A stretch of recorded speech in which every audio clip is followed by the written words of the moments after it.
দেরিতে হলেও বুঝে গেছি, স্বার্থ ছাড়া মানুষ বন্ধুত্ব রাখে না। আর ভালোবাসা তো দূরের কথা, একলা মন ভালো লাগে না, কেমন যেন শূন্য শূন্য লাগে। কি যে করি এখন, বোঝালেও বোঝে না। হয়তো তুমি পাশে নেই, এই বলেই এমন। যদি আমি পারতাম, তোর শহরের অলিতে গলিতে লিখে দিতাম, তুই বেঈমান, তুই প্রতারক, তুই একটা অমানুষ।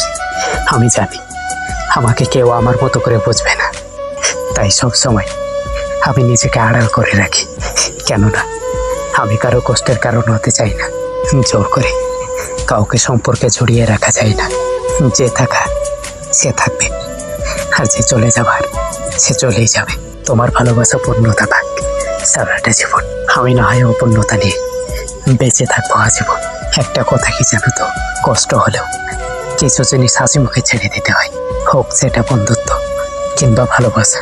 আফসোস তোমার একদিন হবে, যেই দিন তুমি বুঝবে যে আমি তোমার প্রয়োজন নয়, প্রিয়জন ছিলাম। স্বার্থপর মানুষগুলো কখনোই কষ্ট পায় না, কারণ তারা নিজে ভালো থাকার জন্য অন্যকে কষ্ট দিতে সময় নেয় না। আমি তাকে চেয়েছিলাম হাজারো মানুষের ভিড়ে, কিন্তু সে হারিয়ে গেছে আমার থেকে অনেক দূরে। যেই দিন তুমি হারিয়ে ফেলবে, সেই দিন তুমি আমার গল্প অন্যকে শোনাতে গিয়ে তুমি নিজে কেঁদে ফেলবে। জীবন হলো জলের নৌকা, কখনো সুখের পাল তোলে, আবার কখনো কষ্টের স্রোতে ভাসে। কখনো ছুটে যায় ভালোবাসার টানে, আবার কখনো থেমে যায় অচেনা অভিমানে।